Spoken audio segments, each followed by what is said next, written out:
Good day. Today is Wednesday, 17th September 2025. Today I'm traveling to the United States, to Chicago, to attend the Integrity Media event there. That means, obviously, that this is going to affect, as I discussed yesterday in my program, my ability to do programs and the length of those programs. And this particular program is a case in point because I am making it just before I leave London for my flight to the United States.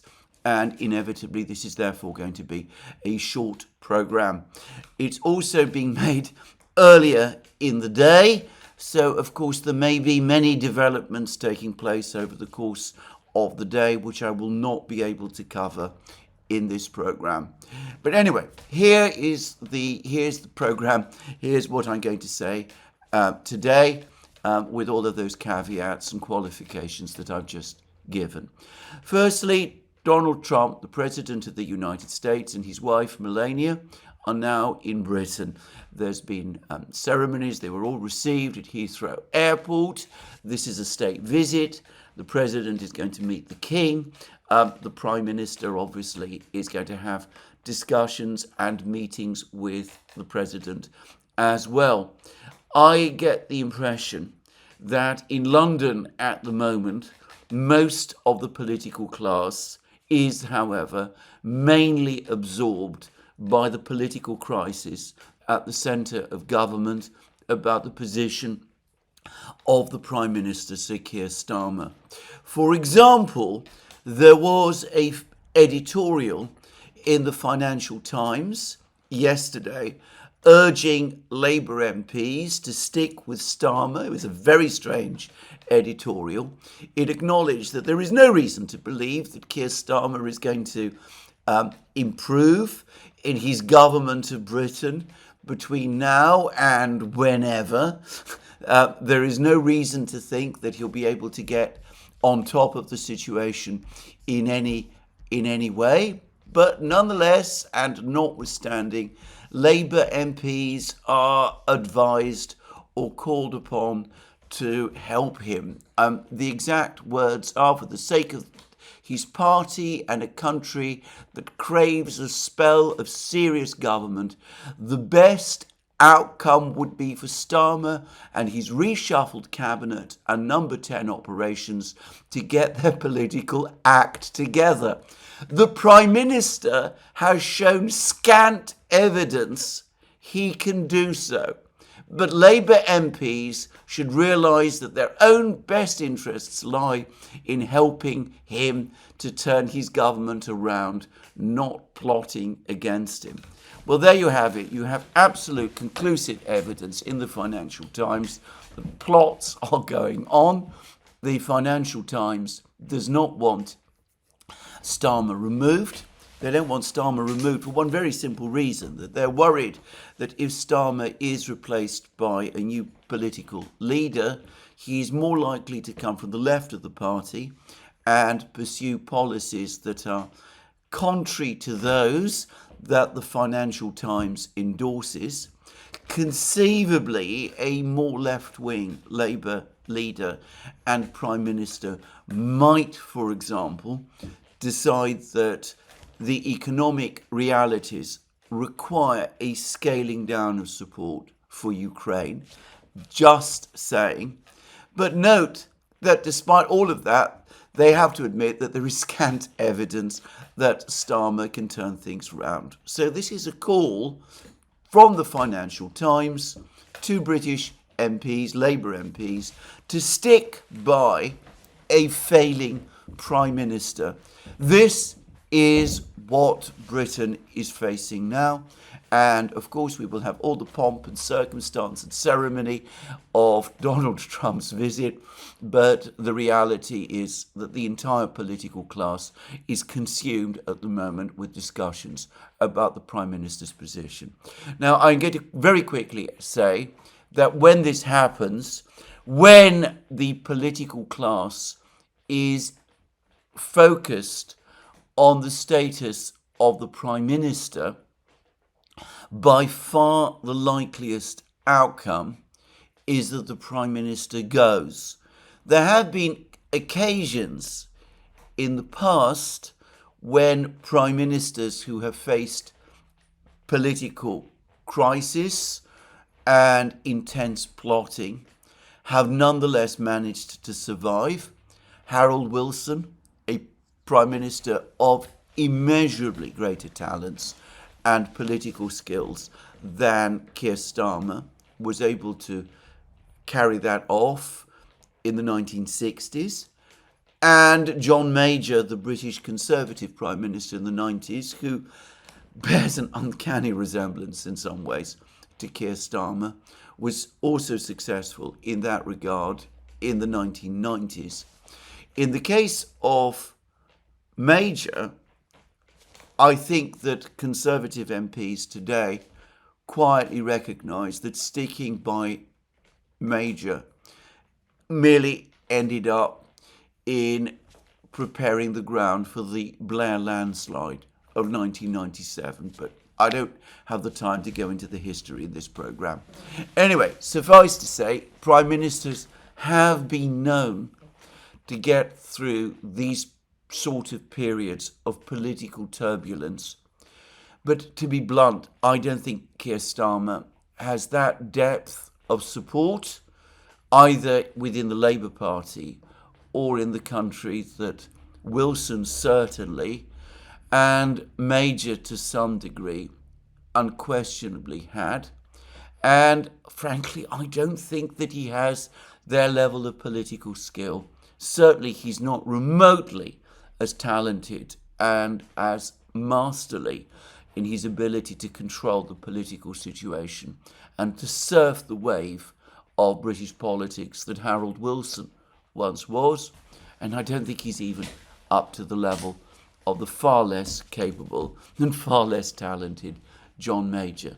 So I'm going to suggest that over the next few weeks and months, the plotting, the concerns, the debates within the Labour Party are going to intensify, and before long they will increasingly give the impression that the entire government is paralysed and is in crisis. And at that point, of course, Starmer's position will begin to become untenable, and then he will go. That, I think, is far and away the most likely outcome of what we're going to see. Anyway, Trump is coming into the midst of all of this, but he is obviously more concerned about wider issues. And yesterday, he finally had that telephone conversation with the Indian Prime Minister Narendra Modi that he has been agitating and seeking for weeks, apparently. Reports have appeared in the American media that on 4 occasions, President Trump has tried to talk to Modi since he started to impose tariffs on India, and that Modi has rejected his every call. This time, Modi took the call, and I suspect the reason for that is because Trump was phoning him to congratulate him on his 75th birthday. And Modi, who is a polite man, obviously felt that it would be ungracious to decline the call. And the call apparently went well, and Donald Trump seems very happy with it, and he's published this comment on Truth Social. Just had a wonderful phone call with my friend, Prime Minister Narendra Modi. I wished him a very happy birthday. He is doing a tremendous job. Narendra, thank you for your support on ending the war between Russia and Ukraine, President DJT. And subsequently, in the Truth Social, on Truth Social and his account on Truth Social, President Trump republished an article in the Hindu, an Indian newspaper, which also gave the Indian account of the call and also said that it was a friendly call and that the friendly relationship between these two leaders, Modi and Trump, appeared to have been restored. And it is absolutely correct that over the course of the call, Modi told Trump that India obviously does support all of Trump's efforts to bring the war to Ukraine to an end. Not a difficult thing for Modi to say, because if you follow official Russian commentary, and remember Russia and India are strategic partners, if you follow official Russian commentary, the Russians are saying the same thing. They also say that though they don't always agree with all of the various ideas that Donald Trump is proposing, nonetheless, they greatly appreciate Donald Trump's efforts to find a diplomatic solution to the conflict in Ukraine. They support them as far as they can, and they hope that eventually they will be successful. That is the official line that the Kremlin has been taking, and it was repeated only yesterday by Russia's Deputy Foreign Minister, Sergei Ryabkov. And in this call between Modi and Trump, you can see the cleverness of that Russian position, because it enables Modi to take a call from Trump and to be polite and friendly to Trump and to tell Trump that yes, India does support his diplomatic effort, and India can do that and Modi can do that without appearing to be in any way disloyal to Russia and to Vladimir Putin. So this is diplomacy in action of a kind that unfortunately we no longer have the ability to do in the West. Now, notice the major omission, both from the Indian accounts of the conversation and from Trump's account of the conversation with Modi, because there is no hint in any of these readouts or comments that India is prepared to stop buying Russian oil. So, yes, the personal relationship between Trump and Modi has been repaired up to a point, but just as Putin has made no substantive concessions on the issue of Ukraine in all his various meetings with Trump, so Modi has not done so either in terms of India's fundamental economic interests. Anyway, let's move on. Now, there has been an article which has been published in Foreign Policy, one of the big three American magazines that cover foreign policy.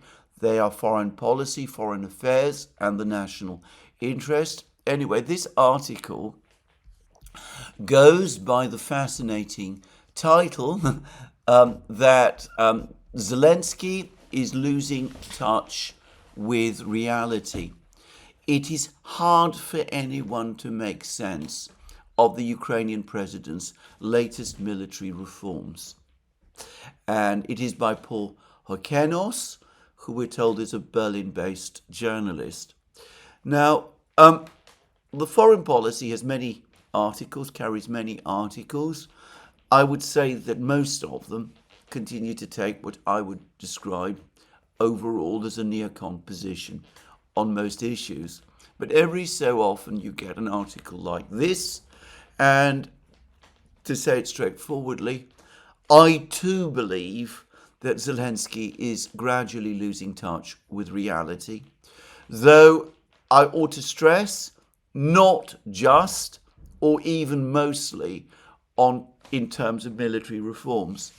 Now, he has carried out reforms. He has tried to reorganize the army in all kinds of ways.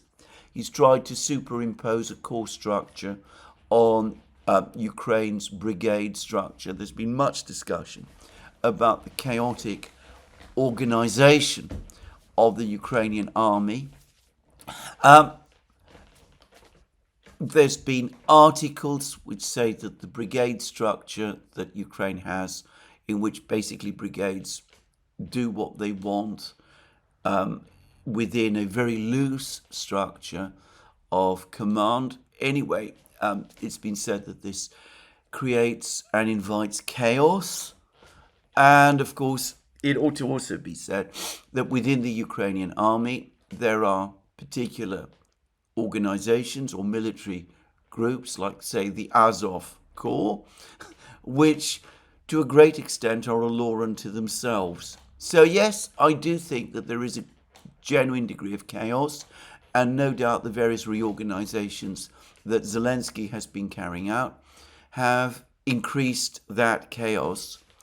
I am not sure myself that this has made all that much difference, actually, in terms of the war. It seems to me that Zelensky and Syrskyi nonetheless do manage to achieve a certain degree of command, a sufficient degree of command of the Ukrainian army in order to retain overall control of the military situation. And yes, if Ukraine were trying to conduct offensives, then this very loose and chaotic command structure over time would have problems. But given that Ukraine is overwhelmingly on the defensive, and with the exception of the disastrous Kursk operation of August last year, has been continuously on the defensive since the failure of its summer 2023 counteroffensive, I don't really see that these reorganizations and make all that difference. But that Zelensky is losing touch with reality, I think, is likely true. And I think that where he is actually losing touch is in his understanding of the military situation, the actual battlefield military situation. Zelensky has just sacked two military commanders who were responsible for defending Ukraine's positions in Zaporozhye and Dnipropetrovsk regions and in the western Donbass region.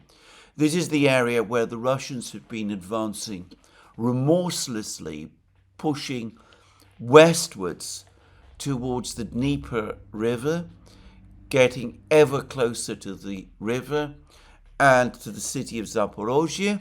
Though, to reiterate, there's still a significant distance on those 2 points. But they've also been closing, perhaps this is more pertinent, on the main supply road, to the city of Gulyapolye in the south, some of the supply roads that provide supplies to Orechov.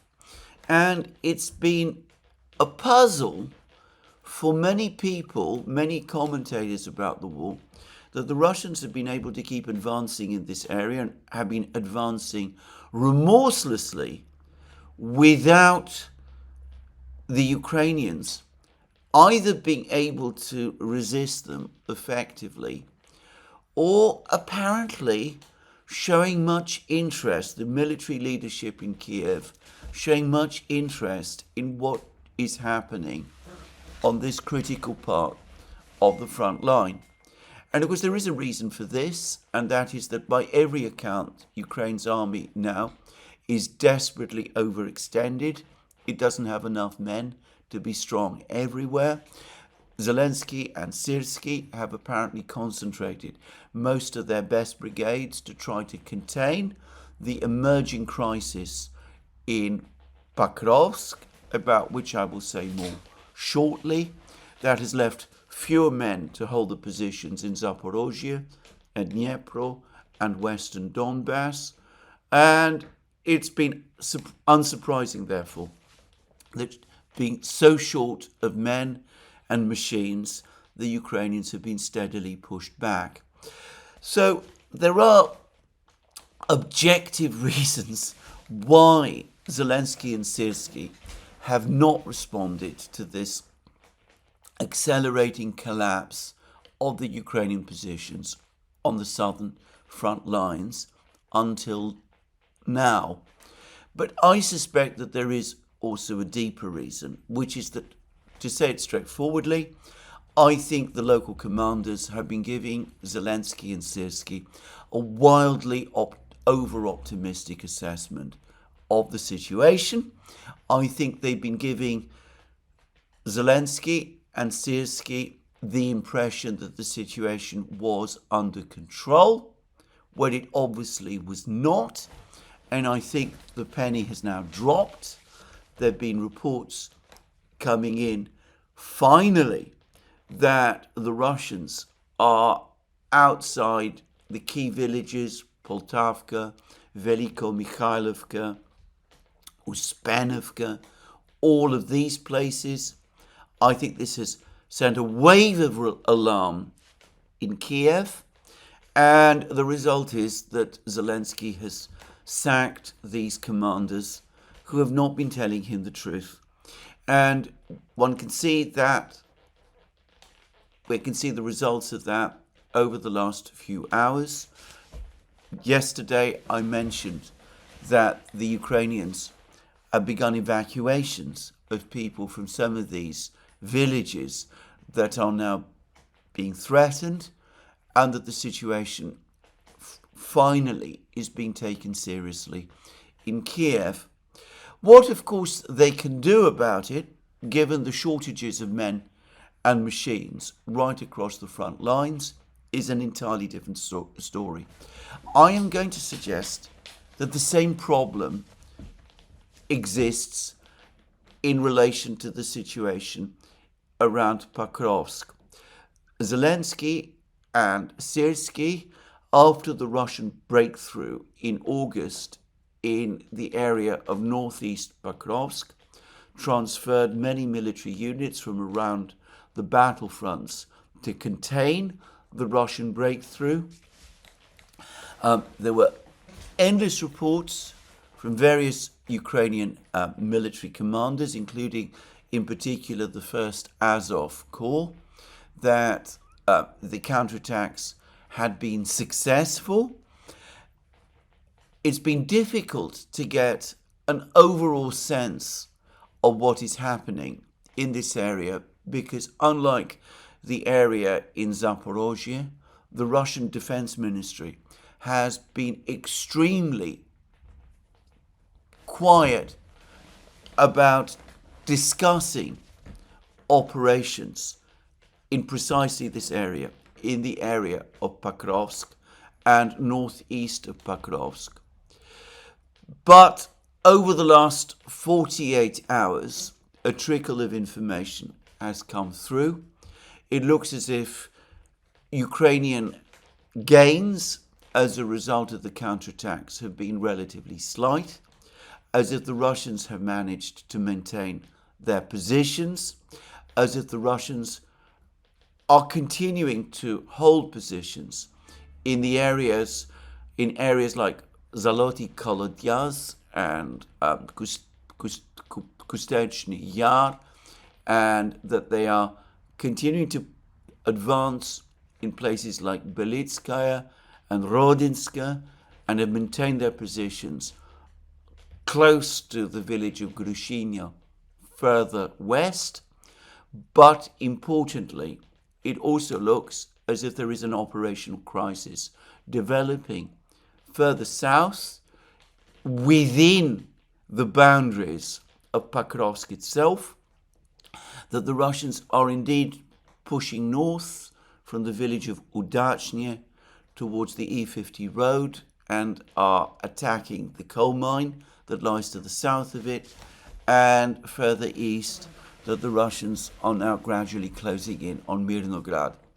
And we've had people like Belinskaya and Bezuglaya, various commentators of that kind, and other Ukrainian commentators, suddenly discussing the realities of the situation in the Pokrovsk area, and saying that the information that the Ukrainian military leadership has been publishing about the situation in the Pakrovsk area is untrue, that there is actually a crisis in this area developing, and that one should basically not pay much attention to what the military leaders have been saying. If we're talking about Bezuglaya, who, it must be stressed, is a controversial figure in Ukraine. She has, by the way, admitted to having mental health issues, being, I believe, autistic. When he's talking about Bezuglaya, it's important to stress that she's far from popular with everybody in Ukraine, including many people in the military. She is often criticized, and her particular pitch seems to be that Zelensky is listening too much to the generals, and the generals are not telling Zelensky the truth, and this obviously is making her unpopular with the generals, and is apparently also making Bezuglaya unpopular with some of the soldiers as well. Having said that, I suspect that this basically is the truth. I think that Zelensky, who apparently has a very short fuse, I remember reading some years back, about 2 years ago, that during an earlier military crisis, Zelensky spent his time screaming at his generals. This was published in the American media at that time. In other words, he doesn't like to hear bad news. In fact, I can remember when it was just a year and a half ago, at the time of the Russian advance into Kharkiv. Anyway, the point about Zelensky is that he doesn't like getting bad news. And since, of course, he has, at least in theory, power to sack generals, inevitably that is going to affect the ability and willingness of generals to give him bad news.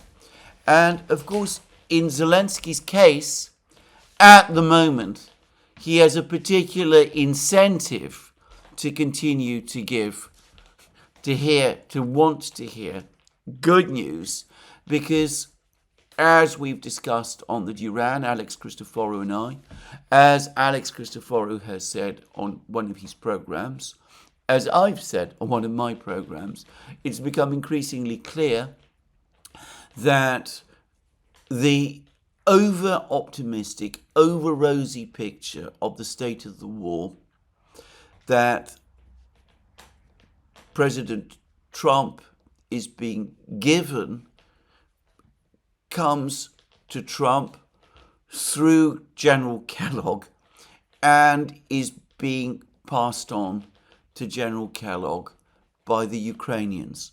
The Ukrainians are telling Kellogg, who is very favorable to them, that all is well, the situation is under control, we are in fact winning the war, which emphatically is not true. Kellogg, in turn, is telling Trump this. Trump believes it, because why wouldn't he? And that probably explains, to a great extent, why Trump finds Putin's stance difficult to understand, because he cannot understand why Putin, whose army is supposedly experiencing all these catastrophic losses, who is losing the war, in effect, instead of winning it, won't freeze the war in the way that Trump wants, and which Kellogg has been telling Trump Putin would eventually do.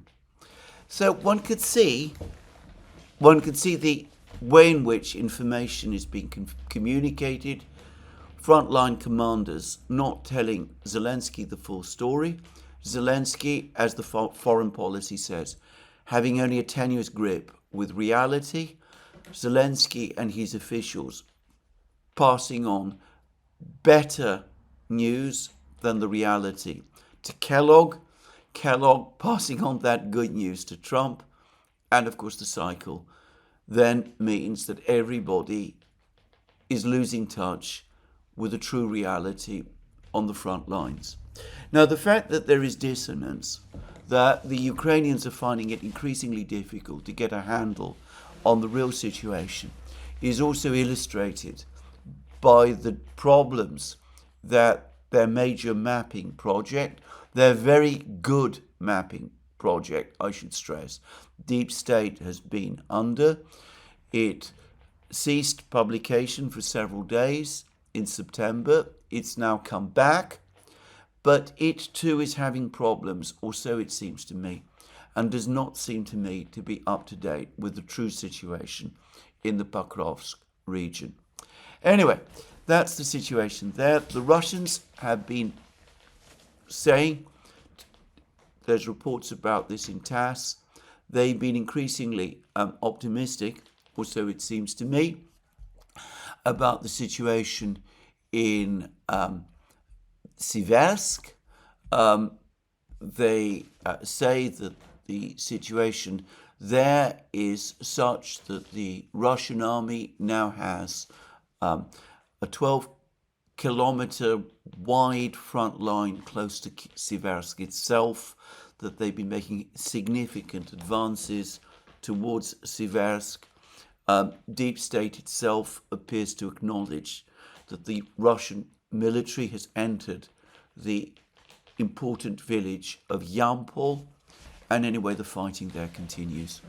Now, the other thing that has happened on the Ukrainian front lines over the last 24 hours is that for the first time in many months, the Russians have conducted a massive missile and drone strike across Ukraine, targeting Kiev, but other places also, including the eastern city of Kharkiv.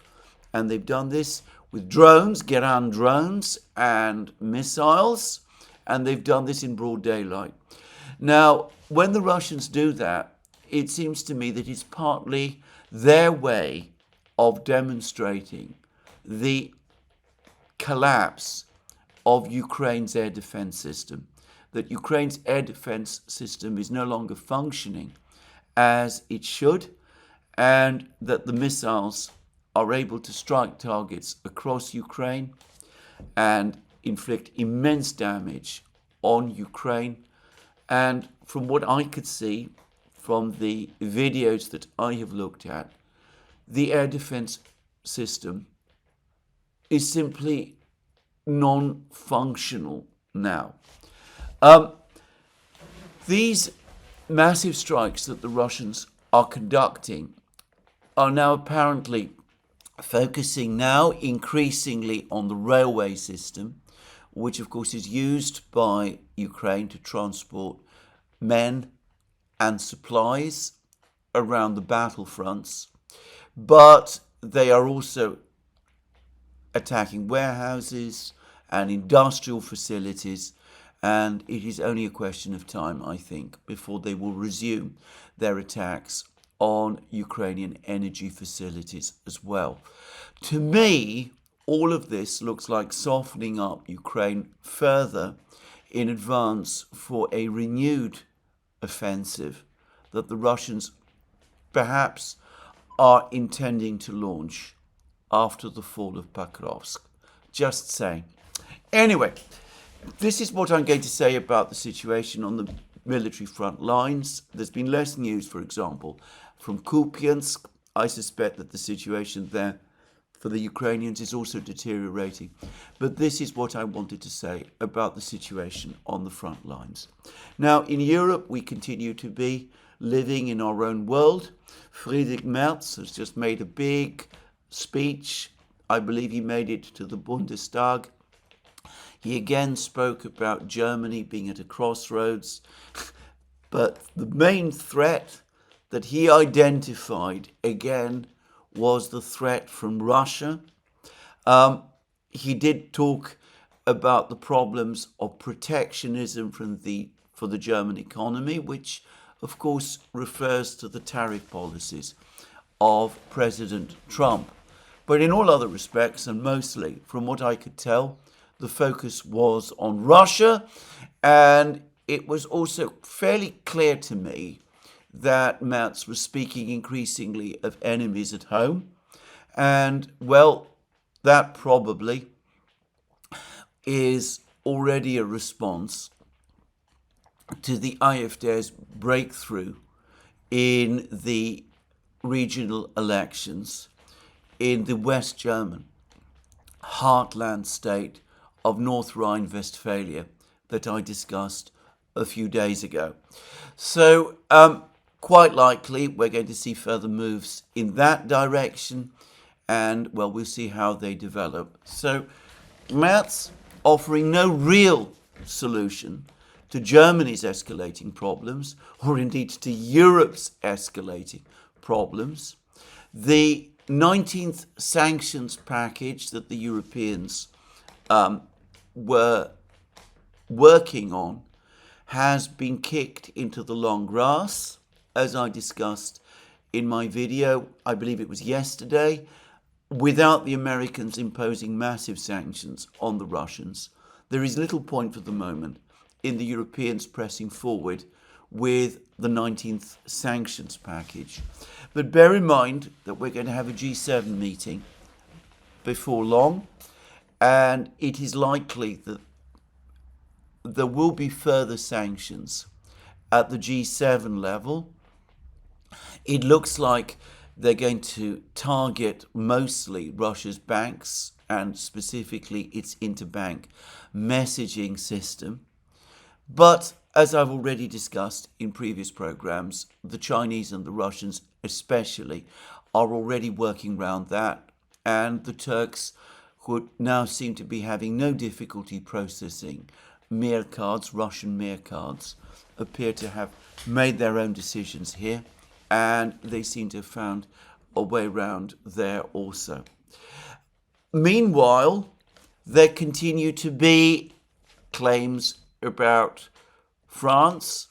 The French seem to be in a state of significant political crisis. The new French Prime Minister, Monsieur Le Cornu, long-term political ally of President Macron, appears to have essentially abandoned the previous Prime Minister, Monsieur Bayrou's attempts to balance the budget.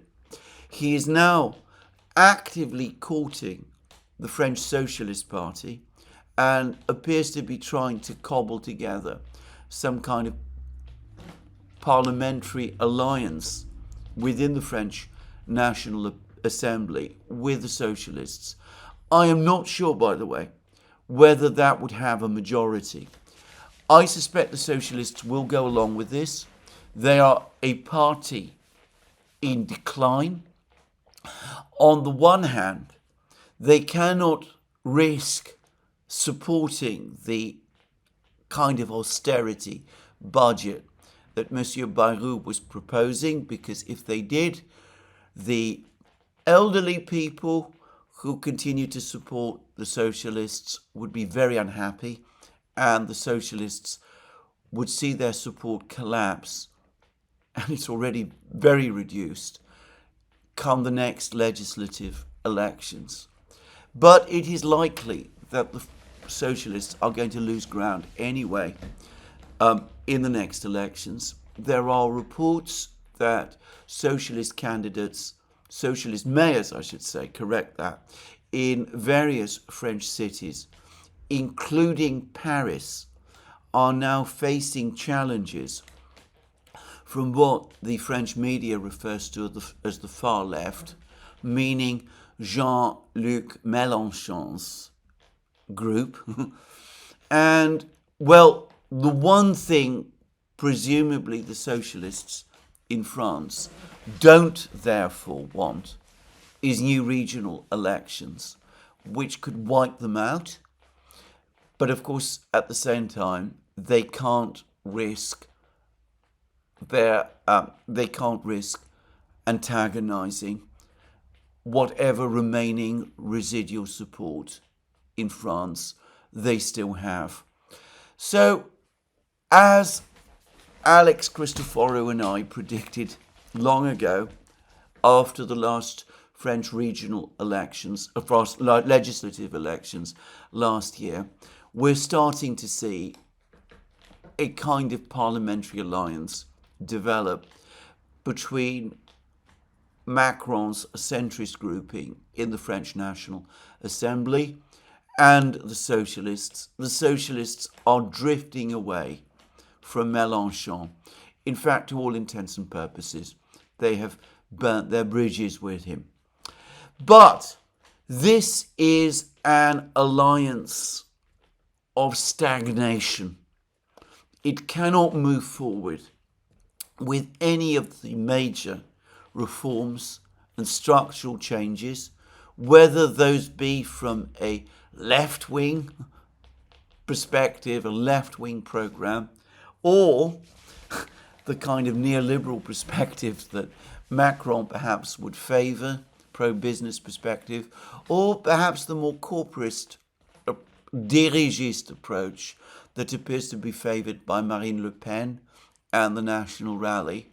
This is a coalition of stagnation, keeping things as they are, not engaging in any experiments, not trying anything important, holding out for the next year that Macron is still president, buying Macron time so that he can cobble together his coalition of the willing and try and move forward with his program to support Ukraine, whilst at the same time perhaps giving Macron an opportunity to prepare the way for Le Cornu to position himself as the candidate of the centre who Macron will back and who the political establishment in France will back in the next presidential election. I spoke about how in Britain we no longer have government, we have administration. Starmer doesn't govern Britain. His cabinet merely administers. We are in exactly the same situation, or so it seems to me, in France. This at a time when the economic problems in Europe, in Britain, in France, the social pressures are mounting. This is what happens in countries in crisis. It is what the Greeks call stasis, a situation where no movement is possible. And, well, if you are familiar with Greek political theory, you will know, people like Aristotle, for example, you will know that stasis is the worst situation that a state can find itself in before things start to go seriously, perhaps even catastrophically wrong. So in the meantime, as we see, the Russians push forward in Ukraine. There is a military crisis there. And of course, the Middle East situation remains as critical as always. Well, this is all I can say today. As I said, this has had to be a shortened program. The situation in Gaza continues to go from bad to worse, but I will touch on that in my next program. Remains again for me to say that you can find all our programs on our various platforms, Locals, Rumble and X. You can support our work via Patreon and Subscribestar and by going to our shop. Links under this video. Last but not least, if you've liked this video, please remember to tick the like button and to check your subscription to this channel. That's me for today. More from me soon. Have a very good day. Next program from Chicago.